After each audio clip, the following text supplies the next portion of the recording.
시작하겠습니다. 오늘부터 한 2주간은요, 이 11장, 우리가 계속 11장을 공부했습니다. 출애굽기서 11장이 말씀을 이제 좀 중요한 한 3가지 주제를 가지고 말씀을 드리고 이제 마무리하려고 합니다. 크게 한 3가지 단락으로 나눠질 수가 있는데요. 첫 번째 단락이 뭐냐면 이제 1절에서 3절 하나님의 때라고 하는, 우리가 좀 지난번에 잠깐 좀 말씀을 드린 것 같은데, 이 하나님의 때라고 하는 것에 대한 제가 이 출애굽기 11장에 있는 말씀 속에서 아주 중요한 부분이거든요. 그러니까 이스라엘 백성들 입장에서는, 또 모세 입장에서도 왜 빨리 이루어지지 않는가, 왜 하나님께서 말씀하셨는데 왜 이것이 이렇게 이루어지지 않고 계속 딜레이 되는가에 대해서 고민을 많이 하죠. 그리고 하나님의 뜻이 어디 있는지를 찾고자 하는 그런 부분 속에서 내 뜻과 하나님의 뜻의 차이가 굉장히 갭이 이제 차이가 많아지면 거기서 이제 혼란이 오는 겁니다. 그리고 거기서 이제 여러 가지 좀 갈등적인 요소도 존재하게 되죠.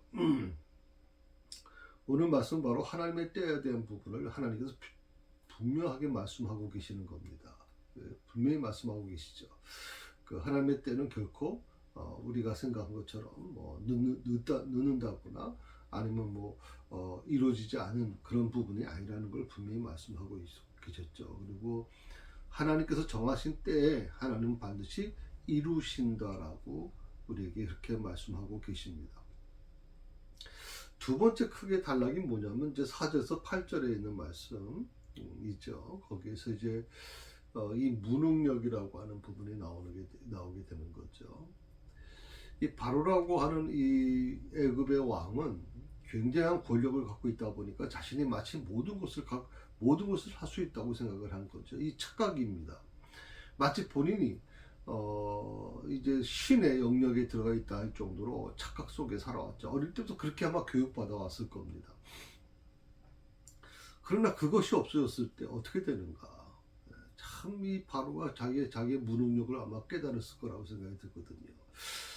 이건 아마 요즘에도 마찬가지라고 생각이 들거든요.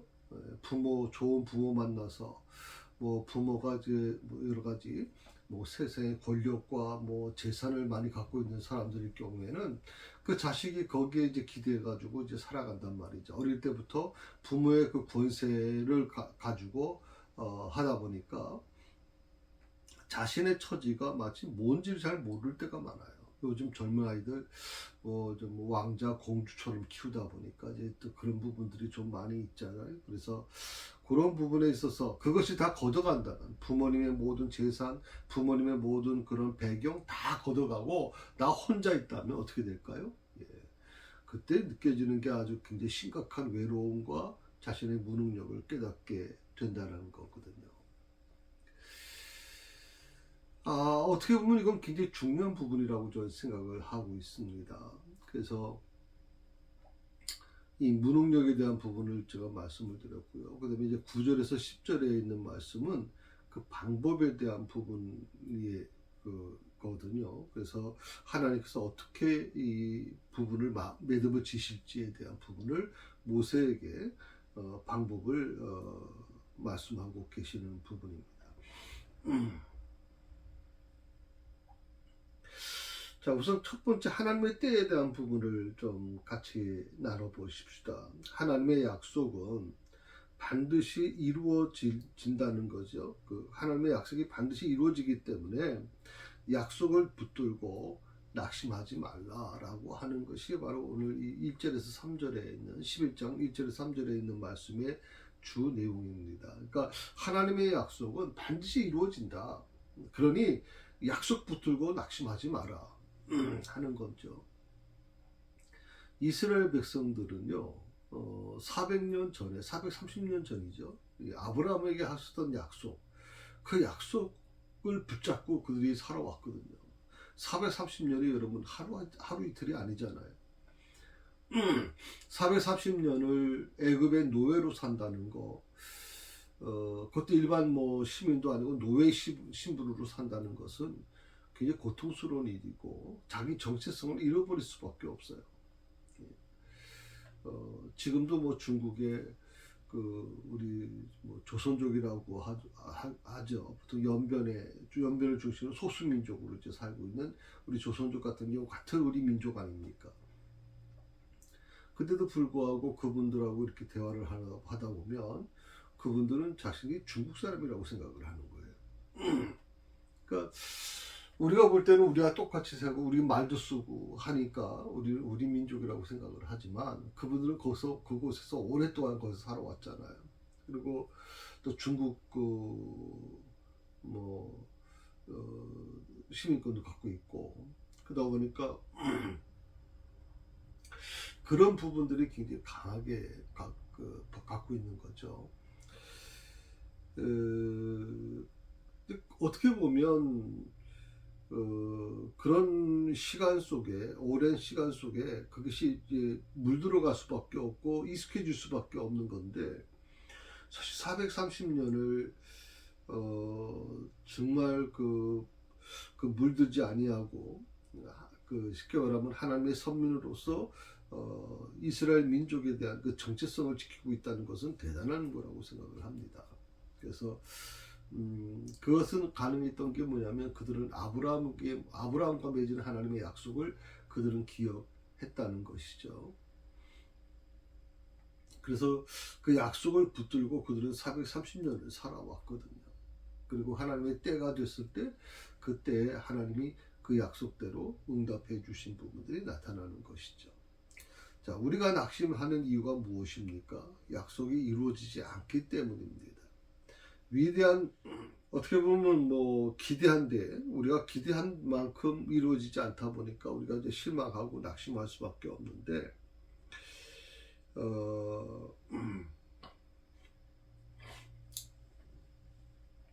또 하나 뭐냐면 내가 원하는 때 이루어지지 않는 거예요. 그러니까 뭐 약속이 이루어지지 않는 것 때문에 우리가 좀 낙심하기도 하지만 뭐 또 어떻게 보면 기대한 대로 이루어지지 않는 내가 원하는 건 열인데 열보다 여덟밖에 이루어지지 않았을 때 우리는 이제 실망하고 낙심하게 되고 또 내가 원하는 대로 이루어지지 않은 내가 원하는 대로 이게 우리가 갖고 있는 가장 큰 약점이라고 생각해요. 내가 갖고 있는데 내가 기대한 대로 나는 이런 걸 원해요. 이렇게 되기를 원해요. 그런 어떤 기준을 갖고 있단 말이죠. 그런데 그 기준대로 하나님이 응답해 주지 않았을 때 우리는 실망하고 낙심할 수밖에 없는 거거든요. 저는 제가 모세였다면 어떻게 됐을까? 예. 한번 생각해 봤습니다. 9번 시도했습니다. 9번 다 실패했습니다. 한 번도 아니고 9번을 시도했는데 9번 다 실패를 했어요. 아마 제가 이제 모세라면 굉장히 실망할 수밖에 없었을 것 같아요. 네. 굉장히 낙심했을 것 같아요. 어쩌면 9번이 아니라 한 두세 번만 연속해서 실패하더라도 우리는 쉽게 낙심할 수밖에 없어요.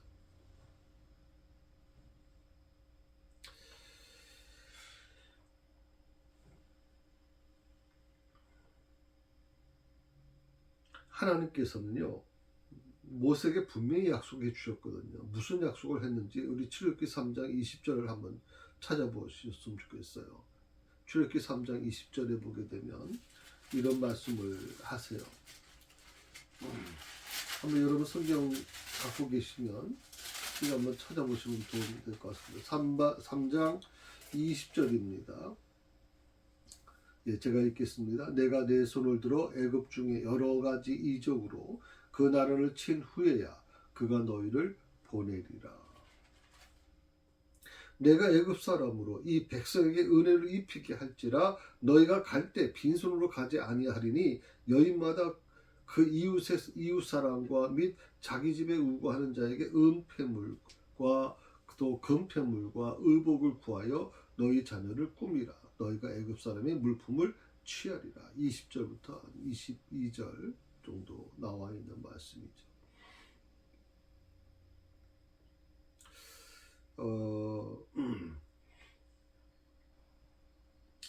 번째가 뭐냐면 이 말씀 속에서 여러 가지 이적으로 그 나라를 친 후에 보낼 것이라고 말씀하세요. 여러 가지 이적.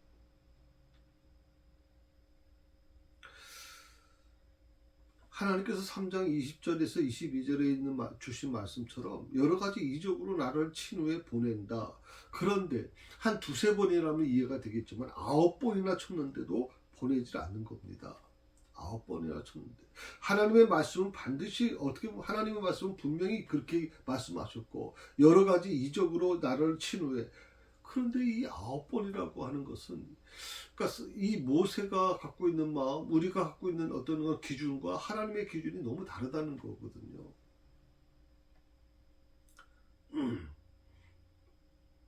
더욱이 뭐라고 말씀하셨냐면 애굽 사람에게 은혜를 입어 재물을 가지고 나올 것이라고까지 말씀하셨어요.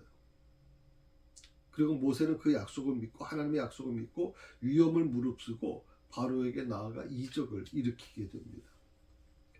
그런데 9번이나 재앙을 내렸는데도 불구하고 애굽 사람들이 재물을 주거나 뭐 보내지도 않는 거예요. 뭐 재물은커녕 보내기라도 하면 좋겠는데 재물도 주지 않고 보내주다. 근데 하나님께서 뭐라고 말씀하셨냐면 재물을 얻게 될 것이다라고 말씀하세요. 그리고 어떻게 얘기합니까?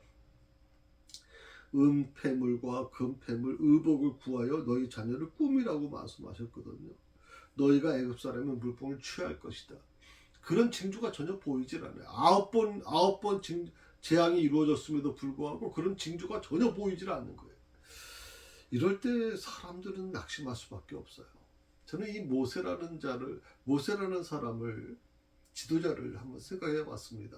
참 대단한 믿음을 갖고 있는 분이라고 생각을 했어요. 9번씩 이게 반복되고 있음에도 불구하고 어떤 변화도 일어나지 않은 이 현상 속에서 그는 어떤 믿음을 가졌기에 이것을 이겨낼 수 있었을까? 어떻게 낙심하지 않을 수 있었을까?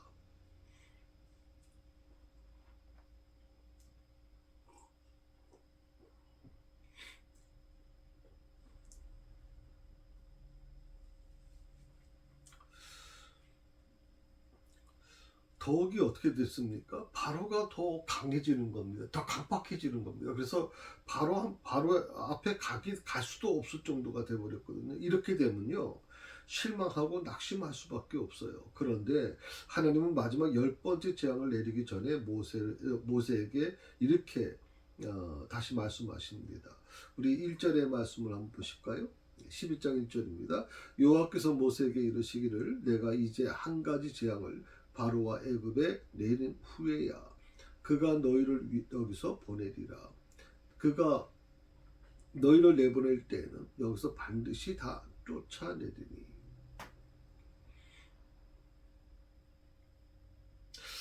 정령. 그러니까 여기서 세 가지 문장이 나오죠. 내가 이제 한 가지 재앙을 더 내릴 후에야 라고 하는 문장이고요. 또 하나가 뭐냐면 너희를 여기서 보낼지라. 그리고 세 번째, 정령 너 다 쫓아내리라.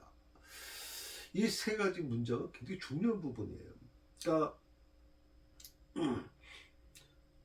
한 가지 재앙, 9가지 재앙까지 왔음에도 불구하고 어떤 변화도 일어나지 않고 하나님의 약속은 마치 공연불된 것처럼 하나님의 약속대로 그렇게 믿고 왔는데 하나님의 약속이 9번째 재앙까지 아무것도 이루어지지 않는 것 같다는 말이죠.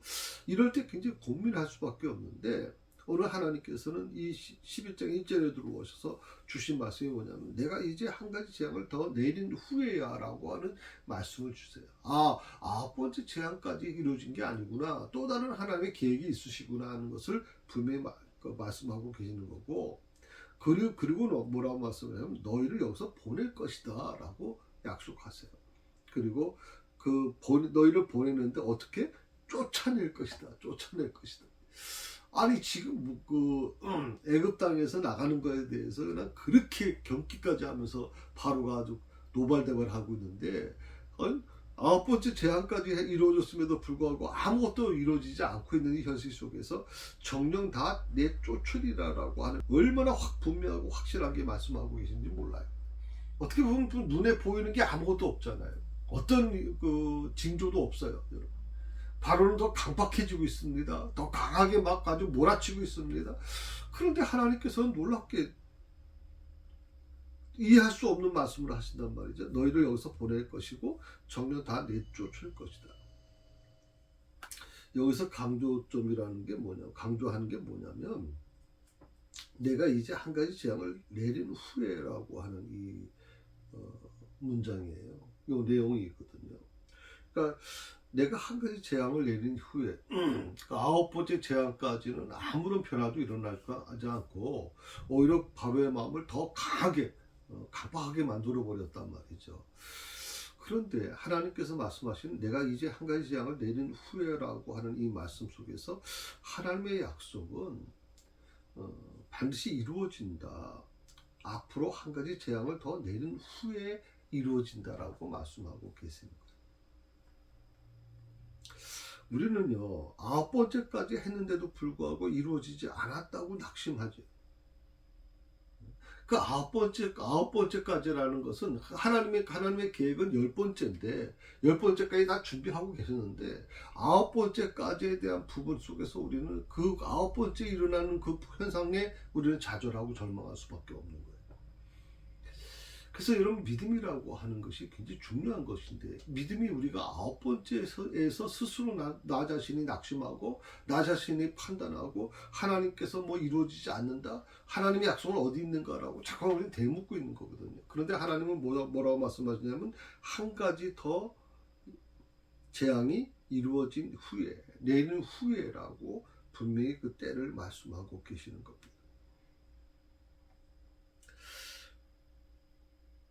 그래서 우리가 아홉 번째까지 했는데도 불구하고 이루어지지 않았다고 낙심할 것이 아니라는 거죠. 예를 들어서 이렇게 생각할 수 있어요. 우리가 뭐 1년 정도 정해놓고 새벽 기도를 나왔어요. 우리가 뭐 작정 기도를 한다고 보통 얘기를 하지 않습니까? 뭐 어떤 분들은 뭐 사순절 40일 동안 작정 기도하고 어떤 분들은 뭐 본인 스스로도 어떤 작정 기도를 하는 분들이 있어요. 특히 1년 동안 새벽 기도를 나왔다면 어떻게 보면 그 정도 기도를 했다면 어느 정도 이루어져야 되는데 이루어지지 않는단 말이죠. 그럴 때 우리는 굉장히 낙심한단 말이에요. 근데 내가 1년간 새벽 기도 나왔는데도 불구하고 이루어지지 않았다고 낙심할 필요가 없다고 하는 것이에요. 왜? 하나님은 한 가지 더 재앙을 더 내린 후에라는 말씀으로 우리에게 위로를 해 주시는 거예요. 아직도 남아있어. 한 가지가 더 남아있어. 그거 이루어진 다음에 너의 모든 것이 이루어질 거야 라고 말씀하고 계시단 말이죠. 그러니 낙심하지 마라. 우리가 9번이나 전도했는데 교회 나오지 않는다고 낙심할 필요가 없어요.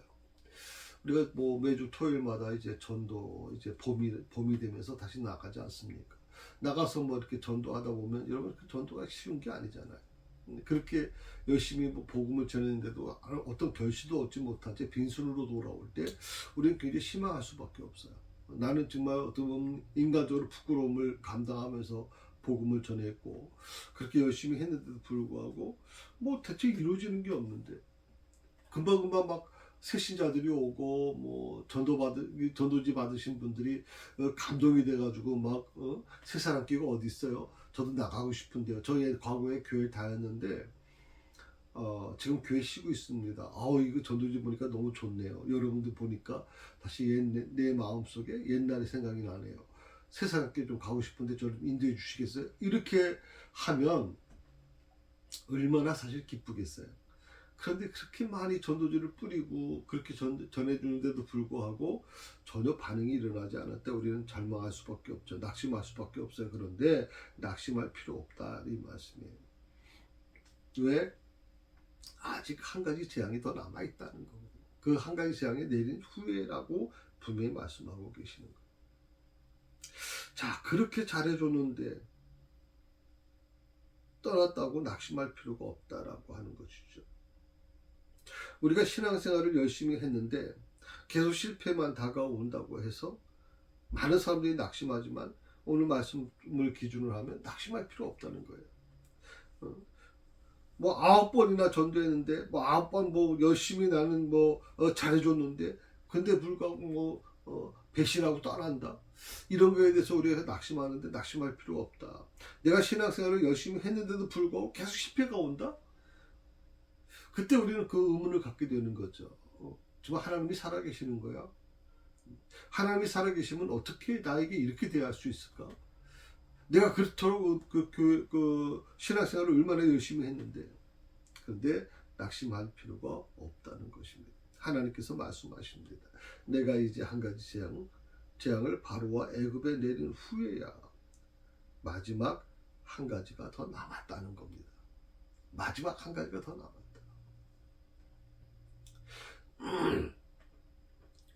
모세 입장에서는, 내 입장에서는 9번째 재앙이면 충분하다고 생각을 했어요. 그 정도면 다 이루어져야 돼요. 아니, 이루어지지 않더라도 그런 좀 기밀에도 보여야 될 거 아니에요. 조짐이라도 보여야 될 거 아니에요. 조금이라도.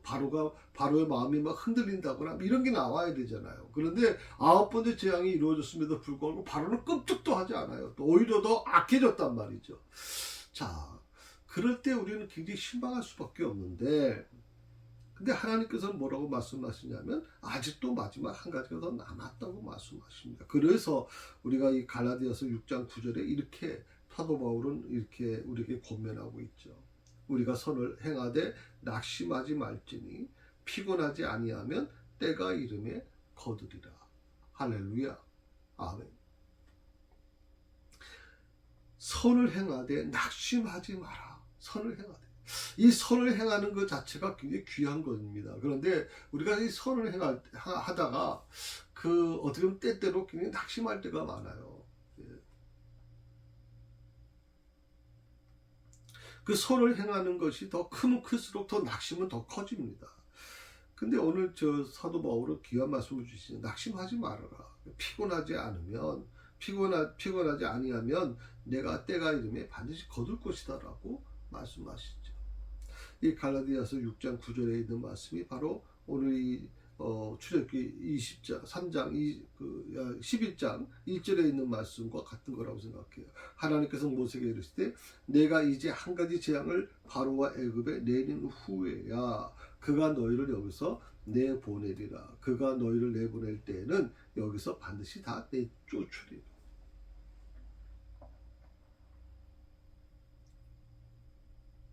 나 스스로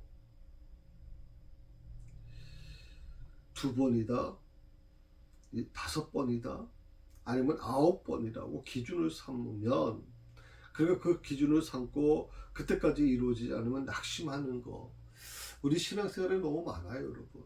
목회자인 저도 마찬가지일 겁니다. 저도 마찬가지겠죠.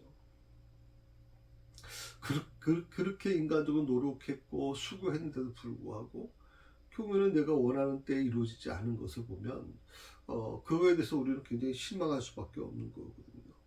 그런데 여기서 하나님의 수라는 게 굉장히 중요하다고 생각해요. 하나님의 수는 9번이 아니라 10번이었습니다. 이루어질 때까지였습니다. 그래서 우리가 낙심하지 말아야 돼요. 우리 기준으로 모든 걸 판단하지 말아야 돼요, 여러분. 저는 이게 중요하다고 생각합니다.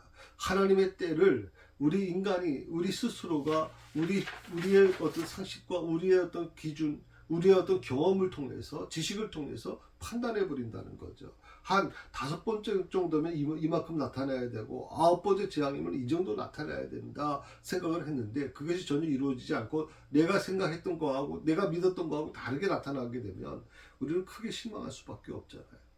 그런데 하나님의 때는 언제? 우리 때와 다르다는 거죠. 하나님의 때는 10번째 재앙까지 간다는 뜻이에요.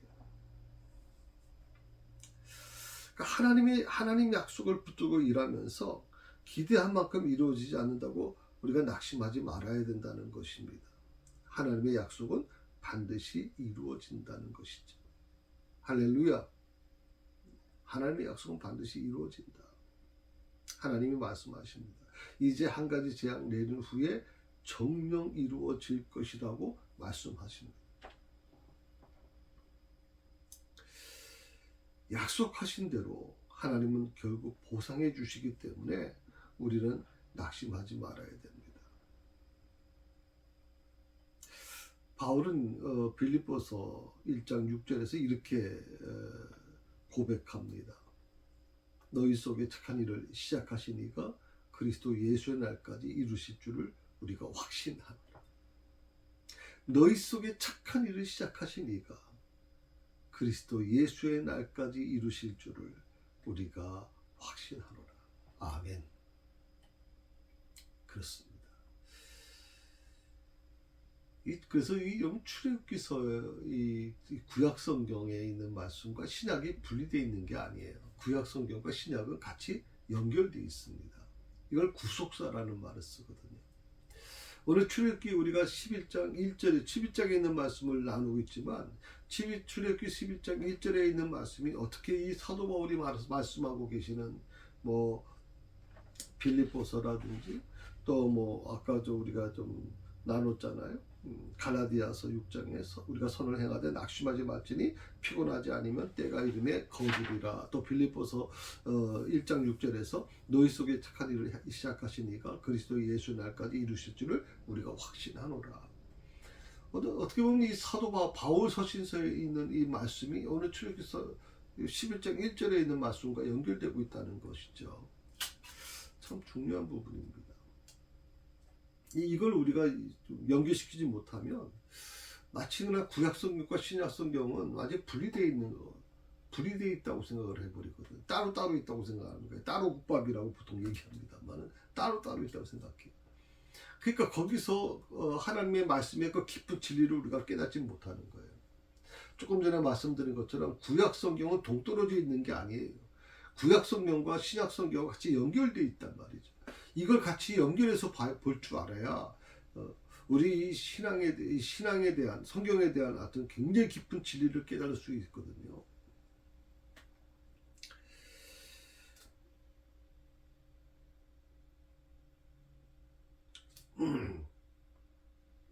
특별히 여기서 우리가 한 가지 기억해야 될 게 뭐냐면 하나님이 지적하신 일, 하나님이 시작하신 일 있죠. 하나님이 시작하신 일은 어떤 것이든 간에 하나님이 이루어 가신다.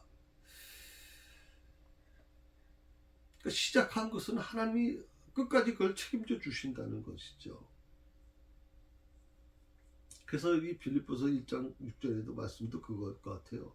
너희 속에 착한 일을 시작하시니 그 하나님께서 그리스도 예수의 날까지 이루실 줄을 우리가 확신한다.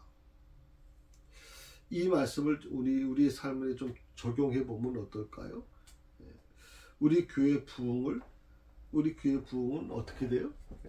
우리가 원하는 때, 우리는 그걸 우리가 정해놓고 그렇게 되기 위해서 막 열심히 노력하고 봉사하고 전도도 하고 막 헌신 봉사합니다. 몸이 부서지라고 열심히 합니다. 그런데 여기서 우리가 한 가지 기억하셔야 될 게 뭐냐면 우리 새사랑교회 부흥은 때가 되면 하나님이 이루어 주실 것이다. 때가 되면. 하나님의 때입니다. 내 때가 아니라 하나님의 때. 하나님의 때가 돼야 이루어진다. 그래서 제가 지난번에 잠깐 말씀드렸지만 이 보름달이라는 부분을 말씀드렸잖아요. 보름달. 이 보름달이라고 하는 건 뭐냐면 달이 계속 차오르는 거죠. 계속 차가지고 초승달에서부터 쫙 차가지고 마주가 둥근 보름달이 되잖아요. 마찬가지로 하나님의 때도 마찬가지라고 생각하거든요. 하나님이 이루어지실 때가 있는 거죠. 그러니까 부흥에 대한 난 이렇게 열심히 했고 열심히 막 내 몸 부서지라 열심히 일을 했는데 수고했는데 왜 교회가 부흥이 이루어지지 않는 게 이 부흥이라는 단어가 굉장히 중요한 겁니다. 이 많은 사람들이 부흥이라는 것을 교회 외적 성장의 모습을 생각해요. 교회가 더 교인 수가 늘어나고 교회가 더 크게 건축되고 주차장을 마련하고 이렇게 어떤 재정이 굉장히 많아지고 이걸 부흥이라고 생각하는 분들이 많아요. 근데 이 부흥이라고 하는 것은 그런 개념만 가지고 이해하시면 안 됩니다. 부흥이라고 하는 것은 어떤 우리 안에 있는 내적인 어떤 변화를 가지고 올 수도 있어요. 그걸 우리가 부흥이라고 얘기할 수 있어요.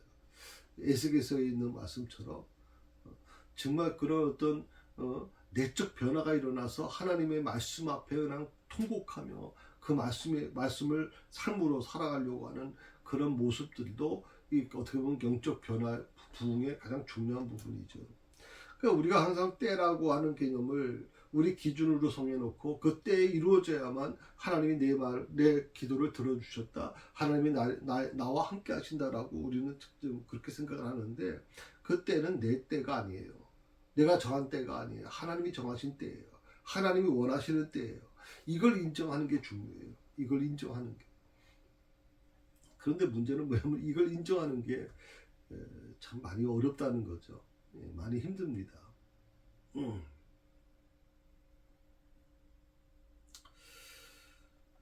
또 한번 이렇게 생각하죠. 하나님이 시작하신 것은 뭐든지 하나님이 이루실 것이다 라고 하는 것인데 우리들이 하는 이 어떤 선한 사업을 우리가 한단 말이죠. 우리들이 하는 이 새사랑교회에서 하는 이 선한 사업을 때가 되면 하나님이 이루어 주신다라고 하는 겁니다. 때가 되면 이루어 주신다. 우리 실로암 지역 아동센터 같은 경우는 지금 18년이 넘었죠. 지금 18년에서 18년 가까이 되는데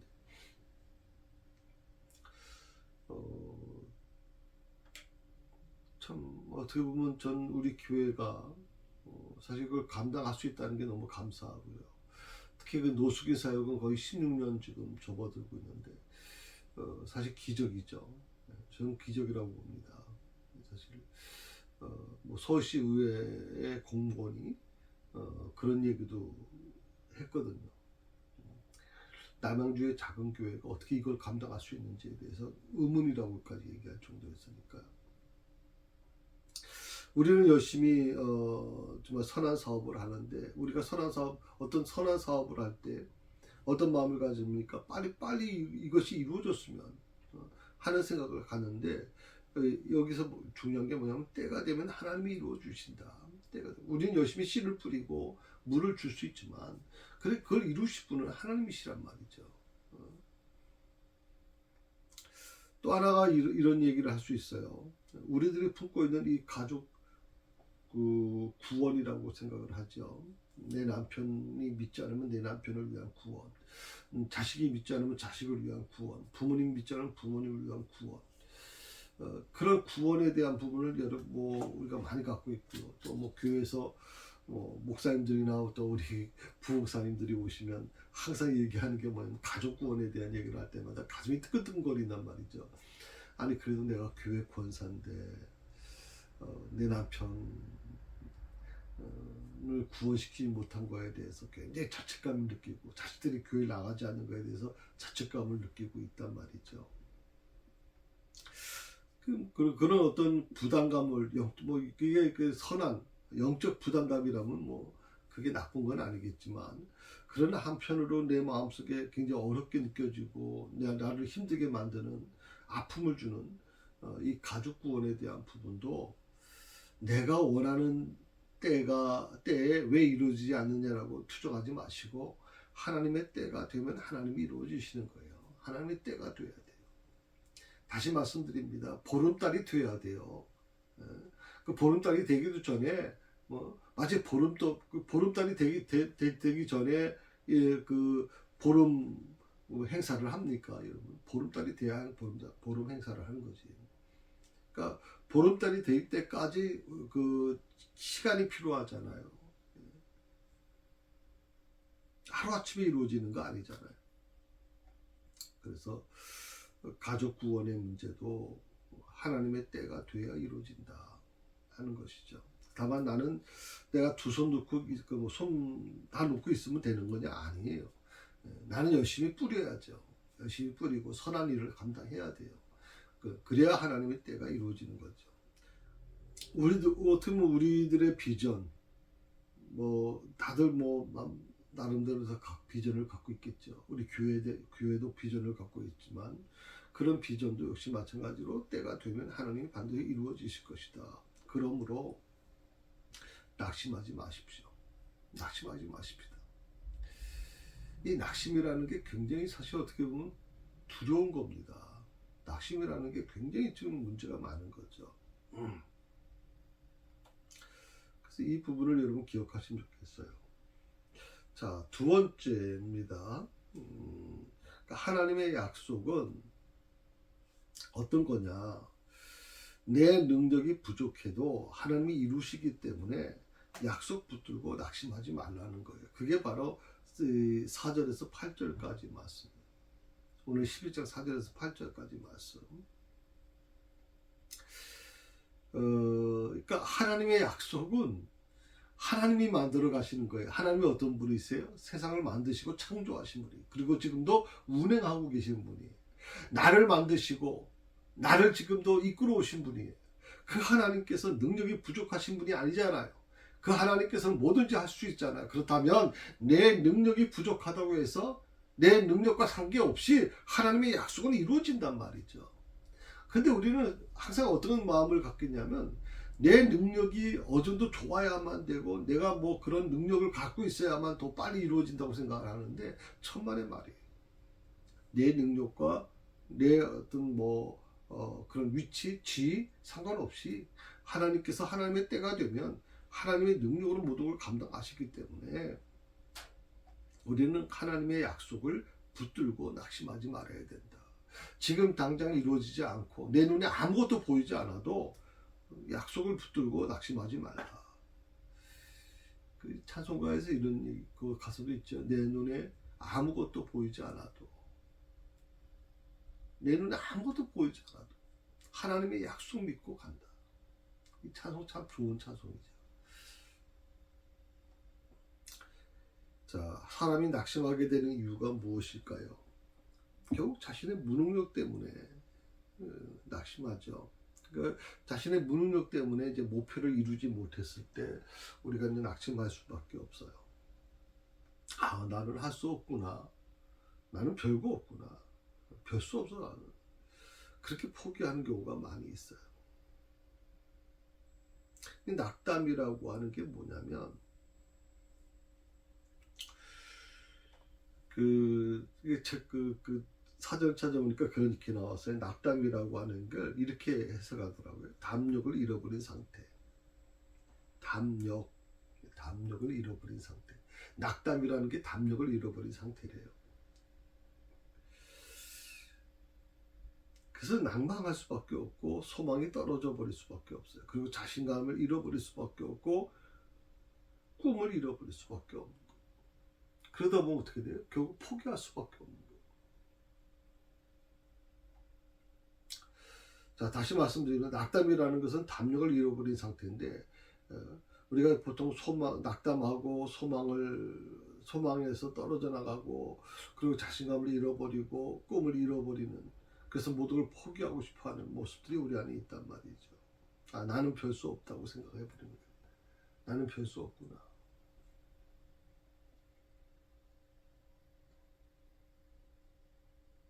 내가 9번 걸쳐서 시도했는데도 불구하고 안 된다고 낙심할 수 있어요. 열심히 했는데, 나는 열심히 했는데 최선을 다했는데 근데 결과가 안 좋아요. 안 됐어요. 그랬으면 그런 부분을 가지고 우리가 보통 낙심할 수 있는데, 오늘 바로의 모습을 한번 보세요. 바로는 9번이나 이제 시도했음에도 불구하고 어떻게 됐습니까? 이스라엘 백성들을 보내 죽이는커녕 자신 앞에 나타나면 죽여버리겠다고 경고하고 있거든요. 더 악해졌어요. 9번째 재앙을 통해서 바로가 꺾일 줄 알았는데 꺾이질 않아요. 더 악해졌어요. 어떻게 보면 모세는 아마 어떤 마음이었을까요? 아마 자신의 무능력 앞에서 얼마나 낙심이 됐겠습니까? 이제 뭔가 좀 하나님의 뜻이 이루어지는 것 같고 9번째 재앙까지 하면서 그래도 이제 모세가 희망을 가졌잖아요. 그리고 이제 가능하구나, 할 수 있구나 라고 하는 자신감을 가졌는데 9번째 재앙까지 이루어졌음에도 불구하고 10번째 재앙을 이제 선포하는 과정에서 모세가 너무 충격적인 얘기를 하는 거란 말이죠. 바로가 모세가 굉장히 실망이 될 수밖에 없는 거예요. 낙담이 될 수밖에 없어요. 아마 우리도 마찬가지라고 생각을 합니다.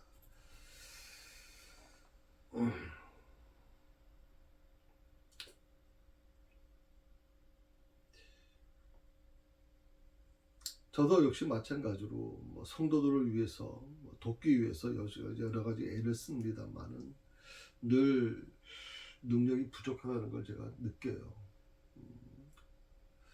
제가 좀 더 건강해서 또 교인들을 좀 더 깊이 또 적극적으로 돌봐야 되는데 좀 그러지 못하는 부분이 없지 않을까, 그런 생각도 좀 제가 해보고, 제가 한 50대까지만 해도, 제가 38에 여기서 8살에 이제 교회를 개척했잖아요. 그러니까 한 50대 초반만 해도 그래도 의욕이 많았어요. 뭐든지 뭐 불가능이 없다고 생각을 해왔거든요. 그런데 이제 점차 나이가 들고 어떤 한계점에 부딪히기 시작하고, 교회는 뭐 외적으로 꼭 판단할 수는 없지만 어떤 교회의 성장이 잠깐 멈추고 있고, 이런 부분에 대해서 스스로 내가 능력이 많이 부족한 것인가, 그런 생각을 좀 할 때가 많이 있어요. 여러 가지 뭐 제가 할 수 있는 게 뭐 기도밖에 없어서 기도하지만, 기도가 응답되지 않으면 때로 굉장히 낙심될 때가 많거든요. 오늘 모세를 보면서 이런 생각이 들었어요. 모세도 아마 민족 해방이라고 하는 거 9번째 제안까지 했음에도 불구하고 바로가 또 강팍해져 버리니까, 민족 해방이라고 하는 게 물 건너간 것이 아닌가. 지금까지 약속 믿고 왔는데, 하나님의 약속을 믿고 왔고 또 하나님의 대원자라고 생각하고 왔는데, 바로가 전혀 변화되지 않는 모습을 보면서 민족 해방은 물 건너간 것 같다, 이렇게 생각할 수 있었을 것 같아요. 그러나 모세는요, 한 번만 더라는 이 하나님의 말씀을 듣게 돼요. 한 번만 더. 그래서 참 재밌는 표현이 나오는 거예요. 한 가지 재앙을 더 내린 후에,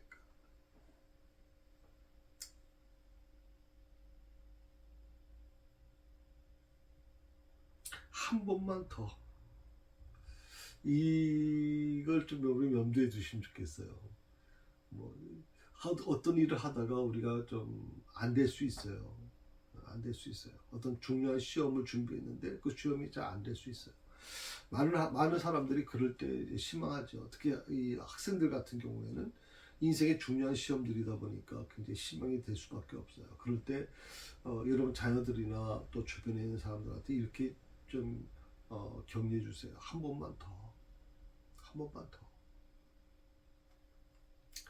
비록 지금 낙심하고 힘들겠지만 한 번만 더 해봐. 한 번만 더 열심히 해보자. 오늘 주 하나님께서 한 가지 재앙을 바로와 애굽에 내린 후에야 그 일을 하시겠다 그러니까 참 중요해요. 어떤 분들은요 7번까지 사법고 시험 보다가 다 포기하려고 했다. 다 포기하고 이제 끝났구나, 안 됐구나. 특별히 요즘에 누가 한번 우리 윤석열 대통령이 한번 그 얘기를 한 적이 있죠. 그 동기들보다 나이가 많았다 그러잖아요. 서울대 법대 출신이지만 자기 또래들보다 자기 입학 동기들보다 굉장히 늦어요. 그 이유가 뭐냐면 사법고시를 계속 떨어진 거예요. 그러니까 이 윤석열 대통령도 굉장히 아마 힘들었을 거라고 생각이 들거든요. 그런데 결국에는 이제 늦게 사법고시 통과됐고, 그리고 나서 자기 동기들이 다 좋은 위치에 있을 때 가장 밑바닥에 있었던 이제 윤석열 대통령이 시작하지 않습니까? 그런데 놀랍게도 가장 늦게 시작한 이 윤석열 대통령이 대통령이 됐단 말이죠. 이건 놀라운 일이잖아요. 한 번만 더라고 하는 거, 한 가지 재앙을 내린 후에라고 하는 이 말은 굉장히 우리에게 주는 의미가 크다고 생각을 해요. 그래서 여러분 주변에, 여러분 자신도 물론이고 여러분 자녀들이나 주변에 또 남편에게도 뭐 여러 가지 사업이 안 되고 뭐 힘들고 직장 생활을 하기도 힘들고 이럴 때 막 낙담하고 있을 때 여러분 가셔서 한 번만 더 한번 열심히 해봅시다. 그러면 그렇게 격려해주면 얼마나 힘이 될까요? 이제까지 안 됐는데 아마 모세가 이렇게 생각하겠죠. 이제까지 안 되었는데 또 해야 돼, 또 하라는 겁니까? 그렇게 모세는 말하지는 않았을 거라고 생각이 들어요. 이제까지 안 됐는데 또 합니까? 그리고 바로에게 죽임을 당할까봐 낙심하거나 또 도망가지 않습니다. 바로는 분명히 경고했어요. 다시 한번 내 눈에 보이면 너는 죽는다. 근데 오늘 모세가 그 바로의 그 경고, 바로의 그런 어떤 폭언에 대해서도 죽음을 당할 거야 낙심하고 도망가지 않거든. 오늘 4절 말씀을 한번 보시게 되면 모세가 바로에게 이르되 여호와께서 이와 같이 말씀하시기를 밤중에 내가 애굽 가운데 들어가리라 그랬어요.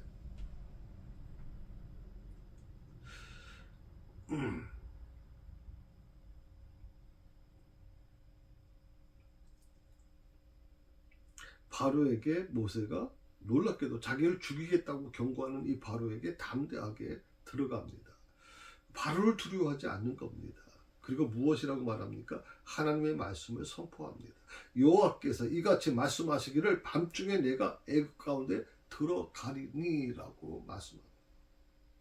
여기서 중요한 것은 내가 애굽 가운데 들어가리라고 하는 거거든요. 내가 애굽 가운데 들어가리라. 이제 하나님이 직접 재앙을 내린다는 거예요. 지금까지는 모세를 통해서 하나님은 말씀만 하셨고 직접 그것을 실행에 옮긴 사람은 모세잖아요. 그런데 하나님 이 10번째 재앙에 대해서만큼은 하나님이 직접 재앙을 내리겠다는 거거든요. 하나님이 직접 개입하시겠다는 거예요. 바로 내가 나 죽인다고 해결될 문제가 아니라고 모세는 얘기하는 거예요. 나 한 사람 죽인다고 해결될 문제가 아니야. 왜? 하나님이 직접 하시겠다니까 지금. 내가 없어도 모세 나신이 없어도 하나님이 직접 하시겠대 지금. 모세를 통한 간접 재앙이 아니라 직접 하나님이 행하시겠다는 겁니다. 그런데 하나님이 행하시는 그 재앙이 어떤 재앙이라는 말씀입니까? 오늘 5절의 말씀을 보게 되면 이런 말씀이 나오죠. 애굽 땅에 있는 모든 처음 난 것은 왕위에 앉아 있는 바로의 장자로부터 맷돌 뒤에 있는 몸쪽의 장자와 모든 가축의 처음 난 것까지 죽이리니. 아주 충격적인 말씀을 하십니다. 왕의 장자가 죽는다는 겁니다. 감히 누가 바로의 후계자를 죽일 수 있겠습니까? 그러나 하나님의 바로가 모세를 죽이기 전에 왕의 후계자가 죽는다는 거예요. 왕의 후계자가 죽는다. 그뿐만이 아니라 모든 백성의 장자와 몸종의 장자까지 죽는다. 바로 너는 나 만나면 죽인다고 말씀하고 가신다.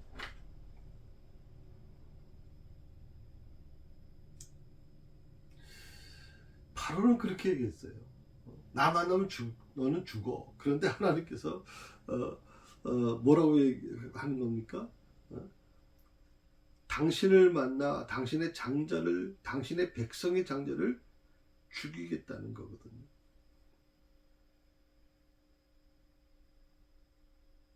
가축의 처음 난 것도 죽인다고 말씀하세요. 생축이라고 하는 것은 그들의 재산이거든. 특히 종교적인 어떤 그 짐승들이기 때문에 아주 귀하게 사육되고 보호받는 어떤 동물들이거든요. 그러니까 애굽의 어떤 종교, 문화, 어떤 모든 곳에 비극이 일어날 수밖에 없게 되는 과정입니다. 그리고 애굽에 전무후무한 부르짖음이 있을 거라고 말씀하십니다. 얼마 전까지만 해도 이스라엘 백성이 고역으로 탄식했는데 이제부터는 애굽 백성이 슬픔으로 울부짖게 될 거라는 거예요. 애굽 백성이.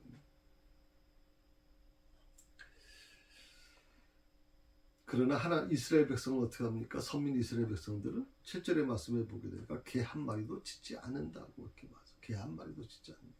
이 부분은 다음번에 말씀을 드리겠습니다. 다음 주에. 그래서 다음 주까지 오늘 11장에 있는 말씀을 다 마무리할 거고요.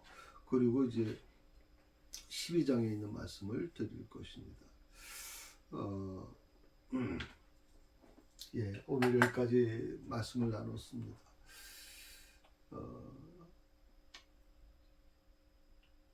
부활절도 이제 끝났고 이제 4월에 봄이 이제 시작되지 않습니까? 항상 뭐 지금도 기온차가 많습니다만은 항상 건강 조심하시고 또 이 봄 4월부터 우리 마음이 좀 더 좀 따뜻해졌으면 좋겠어요. 그리고 좀 여러분의 신앙도 좀 더 좀 업그레이드 됐으면 좋겠다 생각이 듭니다. 기도하십시다. 오늘 주신 말씀을 묵상하며 이 말씀대로 살겠습니다. 오늘 모세에게 주신 말씀대로 하나님이 직접 개입하시겠다고 하는 이 말씀을 통해서 하나님이 어떻게 하나님의 나라를 세워가시는지를 우리에게 보여주셨는데, 오 주여 저희 가정에 오시옵소서, 저희 새사랑교회에 오시옵소서, 이 대한민국 땅에 오시고 저 전 세계 전쟁으로 인해서 기후 이상 변화로 인해서 고통당하는 분들에게 찾아오시옵소서. 그래서 하나님이 어떻게 이 역사를 주관하시는지를 저에게 보여주옵소서. 예수님의 이름으로 기도드립니다.